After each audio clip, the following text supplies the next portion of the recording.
tamutunna illa wa antum muslimun. Alhamdulillah, para pemirsa, para pendengar sekalian yang berbahagia, pada kesempatan ini marilah kita bermuhasabah, mengkaji ulang, sharing tentang sebab-sebab siksa kubur.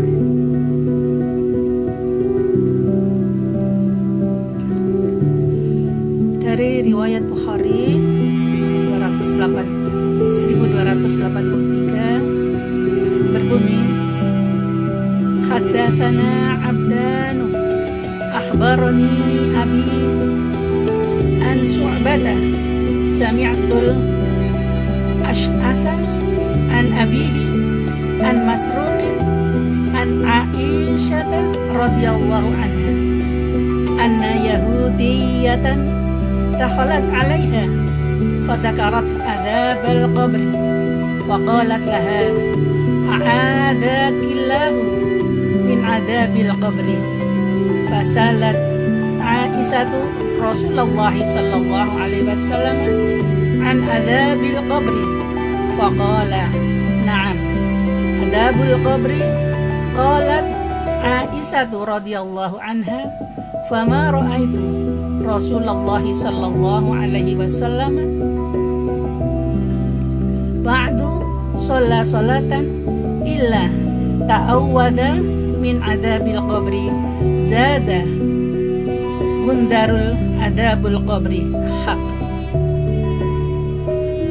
Telah menceritakan kepada kami Abdan, telah mengabarkan bapakku kepadaku, dan Syu'bah aku mendengar Al-Ash'ath dari bapaknya dari Masruq dari Aisyah radhiyallahu anha berkata, ada seorang wanita Yahudi menemuinya lalu menceritakan perihal siksa kubur.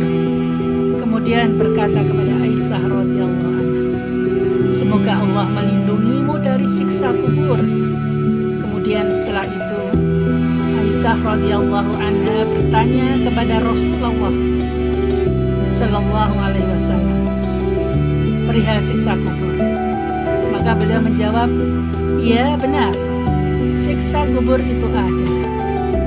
Kemudian Aisyah radhiyallahu anha berkata, maka sejak itu aku tidak melihat Rasulullah sallallahu alaihi wasallam setelah melaksanakan sholat kecuali beliau memohon perlindungan dari siksa kubur. Dan Gundar menambahkan, siksa kubur itu benar adanya. Para pendengar pemirsa sekalian yang berbahagia, adapun sebab-sebab siksa kubur yaitu yang pertama adalah syirik kepada Allah dan kufur kepadanya, yang tertuang di dalam surat Al-An'am ayat 93. Bismillahirrahmanirrahim.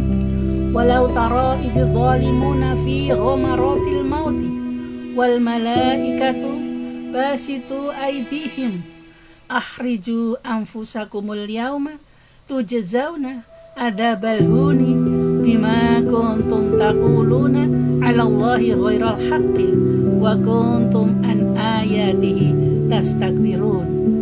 Alangkah dahsyatnya sekiranya kamu melihat di waktu orang-orang yang zalim berada dalam tekanan sakaratul maut, sedang para malaikat memukul dengan tangannya sambil berkata, keluarkanlah nyawamu. Di hari ini kamu dibalas dengan siksa yang sangat menghinakan, karena kamu selalu mengatakan terhadap Allah perkataan yang tidak benar, dan karena kamu selalu menyombongkan diri terhadap ayat-ayatnya. Yang kedua, nifak, yang juga salah satu sebab siksa kubur. Orang-orang munafik termasuk mendapatkan siksa kubur, dan mereka adalah penghuni neraka yang paling bawah. Di dalam surat Taubah ayat 101 Allah berfirman,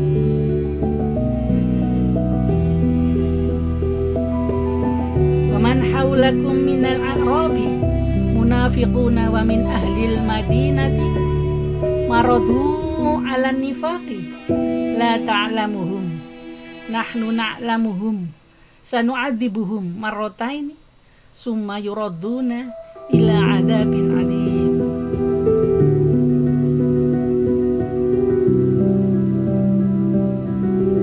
Di antara orang-orang Arab Batu yang di sekelilingmu ada orang-orang munafik, dan juga di antara penduduk Madinah mereka keterlaluan dalam kemunafikannya. Kamu Muhammad tidak mengetahui mereka, tetapi kamilah yang mengetahui mereka. Dan nanti mereka akan kami siksa 2 kali, kemudian akan dikembalikan kepada azab yang besar.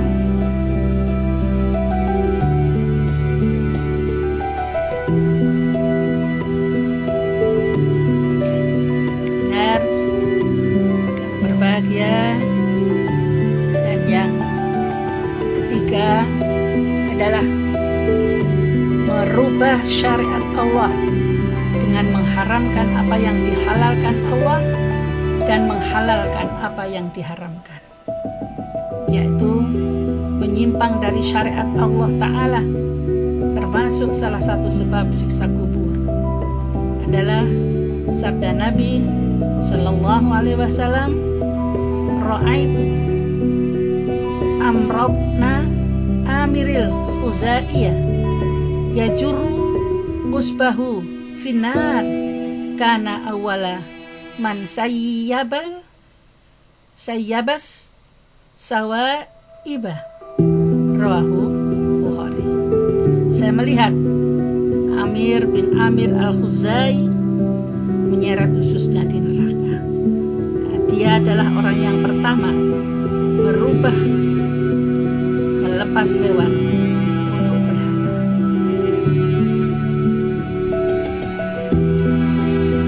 Yang keempat yang banyak tidak disadari kebanyakan manusia dan mengabaikannya adalah tidak membersihkan kencing, yang itu adalah najis, dan suka mengadu domba, menggosip. Dari Ibnu Abbas radhiyallahu anhu berkata,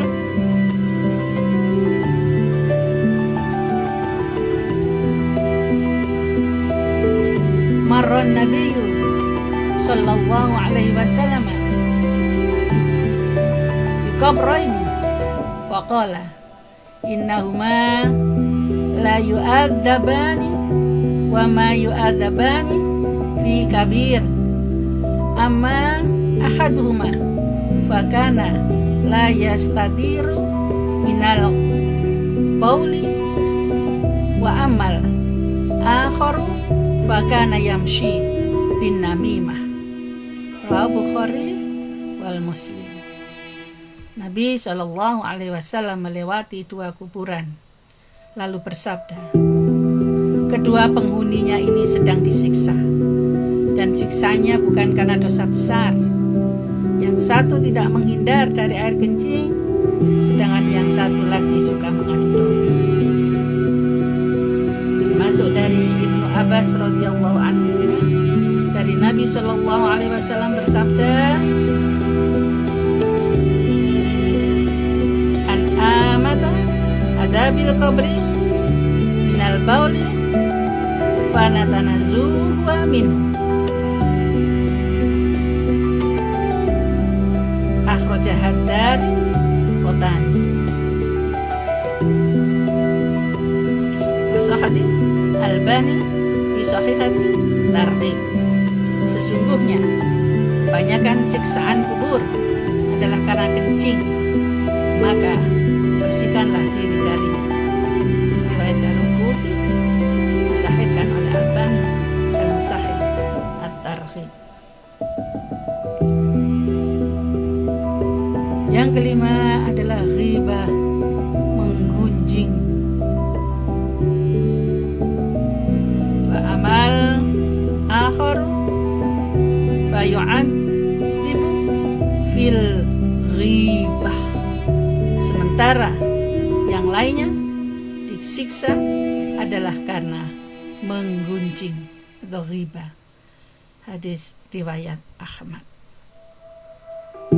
Para pendengar sekalian yang berbahagia, dan inilah yang hampir dilakukan kebanyakan orang dengan sadar atau tidak sadar, sengaja atau tidak sengaja. Berbohong inilah sebagai sebab menjadi siksa. Diriwayatkan dari Bukhari, fantolakna fa'ataina ala rajulin mustalqin liqafahu wa idza akharu qaimun alaihi bikallubin min hadidin wa idza huwa ya'ti akhada siqai wajhi summa yatahawwalu ilal janibil akhari fayaf'alu bihi fayusharsiru sidqahu ila qafahu wa man khirahu ila qafahu wa ainahu ila qafahu qala mislama fa'ala bil janibil awal fama yafruhu min dalikal janibi hatta yasihha dalikal janibu kama kana summa ya'udu alaihi fayaf'alu ma hadani subhanallah qultu qala mislu ma fa'alal marrata ula. Maka kami pergi dan kami mendatangi seseorang terlentang di tengkuknya, sementara yang lainnya berdiri dengan alat dari besi. Kemudian dia mendatangi pada salah satu sisi wajahnya dan membelah dagunya sampai ke tengkuknya, dari hidung sampai ke tengkuknya, dari mata sampai ke tengkuknya. Setelah selesai satu sisi, pindah ke sisi lainnya dan melakukan seperti apa yang dilakukan pada sisi yang pertama. Belum selesai sisi itu, sisi yang satu lagi kembali seperti semula. Kemudian dilakukan lagi seperti yang dilakukan pertama. Beliau bertanya, Suci Allah, apa yang dilakukan dua orang ini? Kemudian dikatakan tentang siksaan terakhir, hadisnya sesungguhnya dia adalah seorang yang keluar pagi hari dari rumahnya dan menyebarkan kebohongan sampai menyebar kemana-mana. Pendengar sekalian yang berbahagia, dan siksa kubur, penyebab siksa kubur yang ketiga adalah meninggalkan Al-Quran setelah mempelajarinya, kemudian tidak tidur, kemudian tidur dan tidak melaksanakan salat wajib. Ataina ala rajul mustaji'i wa idza akhar qaimun alaihi bisakhrati wa idza huwa yahwi bisakhrati bi ra'sihi fayaslahu ra'sahu wa yatahil khazaru hahuna fayatba'ul khazara fayakhuduhu fala yarji'u ilaihi hatta yasokha ra'suhu kama kana summa ya'udu alaihi fayaf'alu bihi misla ma fa'alul marrata ula. Qala qultu lahuma subhanallah ma hadani.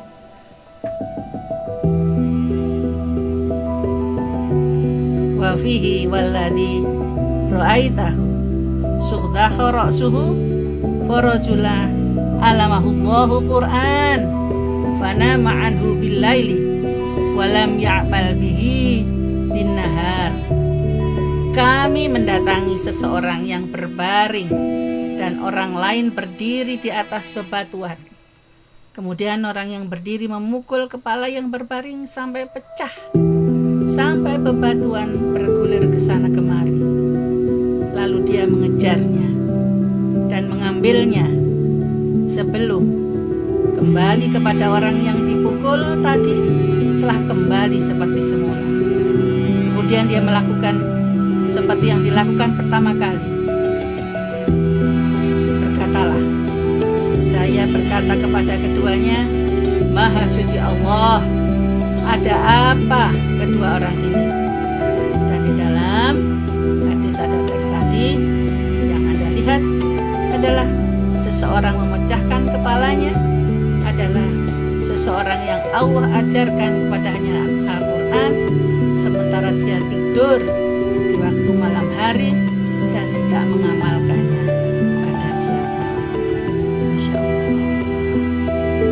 Demikianlah untuk bagian pertama ini, para pendengar sekalian, pemirsa yang berbahagia, semoga semakin menambah ketakwaan kita kepada Allah Subhanahu wa Ta'ala, agar bisa mawas diri, menghindari dari hal-hal yang menyebabkan siksa kubur. Semogalah nanti kita lanjutkan pada seksi yang kedua, bagian kedua berikutnya. Alhamdulillah, terima kasih. Nasrun minallah wa fathun qarib wa basyiril mu'minin. Assalamualaikum warahmatullahi wabarakatuh.